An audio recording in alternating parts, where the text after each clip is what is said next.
Hello and welcome to Astronomy Daily. I'm Anna. And I'm Avery. It's Monday, May the 4th, 2026, and yes, may the 4th be with you. But while you're looking up for X-Wings and TIE fighters, keep your eyes peeled for something very real shooting across the skies tonight, because Halley's comet has left us a little gift. That's right. The Eta Aquariid's meteor shower is peaking this week, and for our Southern Hemisphere listeners in Australia, New Zealand, and beyond, it could be spectacular. We have that story and 5 more today, including Ireland joining the Global Space Coalition, the next moon rocket's backbone arriving at Kennedy, and a nuclear-powered mission to Mars that sounds like science fiction, but is very much science fact. And we'll visit 2 rovers having very different days on the red planet, and meet a galaxy that turns out to be a first-time visitor to our cosmic neighborhood. Let's get into it. We start today with a historic signing happening right now as we record. Ireland is joining the Artemis Accords, becoming the 65th nation to commit to responsible and peaceful space exploration. The ceremony is taking place at NASA headquarters in Washington, D.C. today, Monday, May 4th. Hosted by NASA Administrator Jared Isaacman alongside Ireland's ambassador to the U.S., Geraldine Byrne Nason, and Minister for Enterprise Peter Burke. Now, for listeners who may be new to the show, the Artemis Accords are a set of principles established back in 2020 during the first Trump administration, and they've grown steadily since. They cover everything from peaceful exploration and transparency to protecting historically significant sites in space and ensuring scientific data is shared openly. What's notable here is the pace at which nations are joining. Just 2 weeks ago, Latvia signed as a 62nd signatory. Then Morocco joined as the 64th last week, and now Ireland makes 65. That's 3 new nations in a fortnight. Ireland actually has a growing space sector. It's home to the European Space Agency's European Space Astronomy Center operations and has been part of ESA for decades. Joining the Accords formalizes its commitment to the broader international framework for lunar and deep space activities.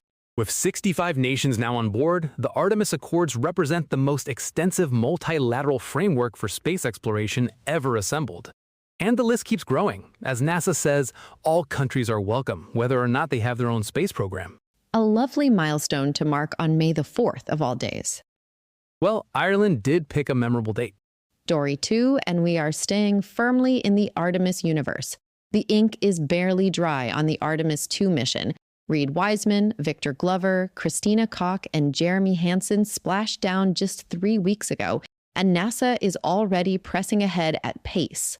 The massive core stage of the Space Launch Systems rocket for Artemis III arrived at Kennedy Space Center in Florida last week, on April 27th, completing a 900-mile journey by barge from NASA's Michoud Assembly Facility in New Orleans. And when we say massive, we mean it.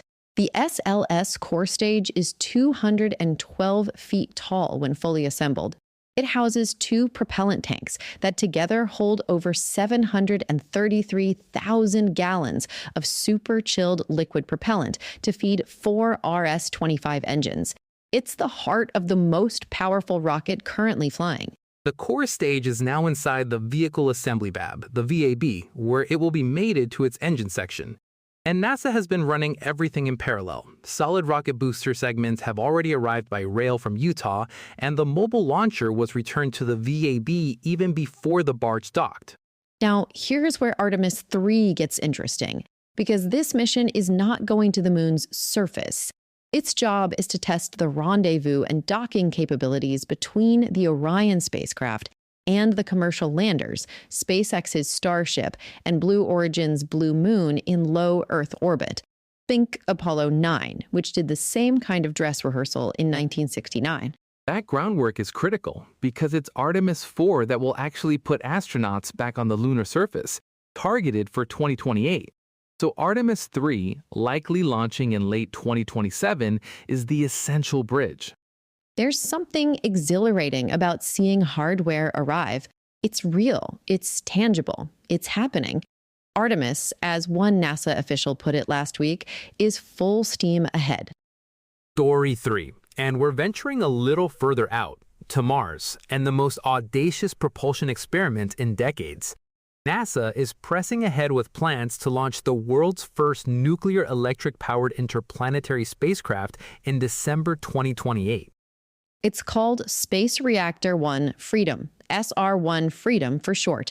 And if it launches on schedule, it will be the first spacecraft to use nuclear fission for propulsion since the 1960s, over 60 years in the making.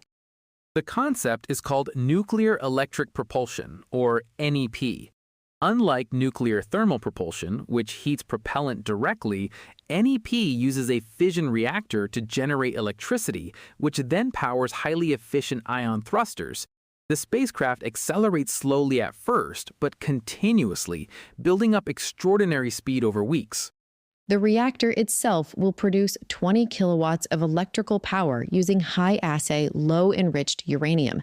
And in a clever piece of engineering pragmatism, NASA is repurposing hardware that was already built for the now-paused Lunar Gateway program, the power and propulsion element, as the spacecraft bus.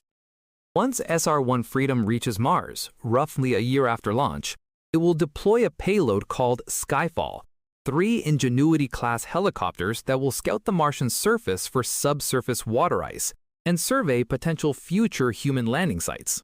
Ingenuity, you'll recall, was only supposed to fly 5 times on the Perseverance mission.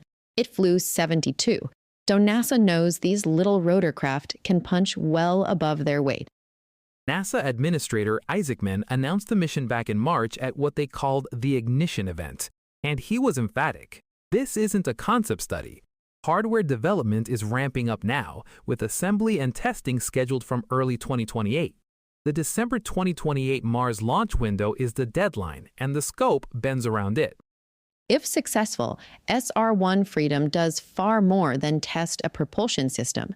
It establishes the regulatory and launch precedents for nuclear hardware in space, activates the industrial base, and opens the door to megawatt-class reactors that could one day cut a human journey to Mars to just 2 months.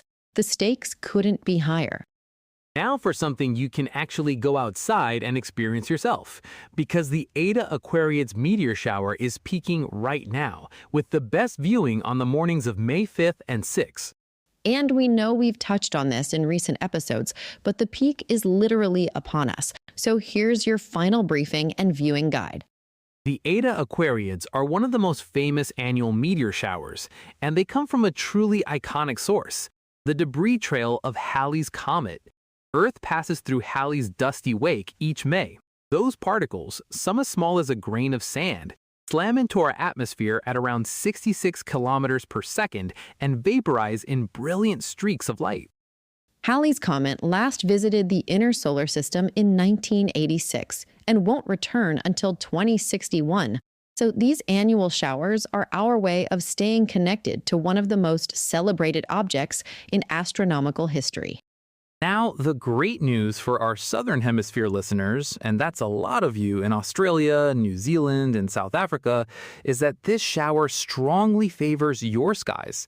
The radiant point in Aquarius climbs much higher before dawn in the southern latitudes, giving you potential rates of around 50 meteors per hour under ideal dark sky conditions. The challenge this year is the moon. On the peak night, we have a waning gibbous moon that's about 84% illuminated, which will wash out the fainter meteors. The best strategy is to find a dark location and physically block the moon behind a tree line, building, or hill. Your eyes will adjust, and you'll catch the brighter, faster meteors even so. The pre-dawn hours are the prime window. Watch from around 2 a.m. onwards as the radiant climbs highest. These are fast meteors that often leave glowing, persistent trails. Set up a reclining chair, wrap up warm, yes, even in autumn for you southern listeners, and let the skies do the rest. The shower remains active through May 28th, so there are more opportunities ahead, even if clouds interrupt tonight. But the peak is now. Get out there. Story 5 takes us to the Red Planet, where 2 remarkable robots are currently writing history from opposite ends of geological time. NASA has released sweeping 360-degree panoramas from both Curiosity and Perseverance, and together they tell one of the most compelling stories in planetary science. Here's the beautiful paradox of what's happening. Curiosity, now approaching 15 years on Mars, is climbing Mount Sharp and exploring progressively younger terrain. Perseverance, just 5 years in, is heading into some of the oldest landscapes in the entire solar system. They're time-traveling in opposite directions. Curiosity's new panorama is assembled from over 1,000 images captured between November and December last year. It reveals a vast network of what scientists call boxwork formations, low ridges that from orbit look like giant spider webs etched across the landscape. These ridges formed billions of years ago when groundwater flowed through fractures in the bedrock, depositing minerals that hardened. Everything around them eroded away. What's left is essentially a fossil of ancient water activity. Perseverance's panorama focuses on a region near the rim of Jezero Crater, a place nicknamed Lac des Charmes, assembled from nearly 980 images taken over several weeks in late 2025 and early 2026. The crater held a lake billions of years ago, fed by a river system. The sediments that filled that lakebed could have preserved signs of microbial life. In 2024, Perseverance found a rock called Chayava Falls, covered with what scientists call leopard spots, caused by chemical reactions that microbes are known to produce on Earth. And Perseverance is carrying 23 intact rock cores in sealed tubes, waiting for a future sample return mission to bring them to Earth labs. The science locked inside those tubes could, quite literally, answer the question of whether life ever existed beyond our planet. These panoramas aren't just beautiful, although they absolutely are. At over 1 billion pixels, Curiosity's alone is one of the largest it's ever taken. They're scientific archives, time capsules, 2 snapshots of a world that was once warm, wet, and possibly alive. 2 rovers 3,775 kilometers apart, filling in the missing chapters of Mars's extraordinary biography. What a time to be alive. And our final story today is one for anyone who's looked south on a clear night and seen those 2 glowing smudges in the sky, the Large and Small Magellanic Clouds. If you're in Australia or New Zealand, they're part of your night sky heritage. But new research suggests their history is far stranger than we ever imagined. The Large Magellanic Cloud, the LMC, is our galaxy's most massive satellite. For decades, astronomers assumed it had been orbiting the Milky Way for billions of years, making multiple passes. A competing theory said it's actually on its first approach. Now, a new preprint paper claims to provide what the authors call definitive evidence that the LMC is a first-time visitor. The paper comes from researchers including Scott Lucchini and colleagues, and it addresses a fierce ongoing debate in astrophysics. The stakes are high because the LMC is genuinely massive. It's roughly 1/10 to 1/5 the mass of the Milky Way itself. A galaxy that big, swinging through our neighborhood, sends gravitational shockwaves through everything around us. The evidence lies in the LMC's corona, a diffuse halo of warm gas surrounding it. If the LMC had made a previous close pass by the Milky Way, that corona should have been stripped away by our galaxy's gravity. The fact that it's still there, relatively intact, strongly supports the first infall scenario.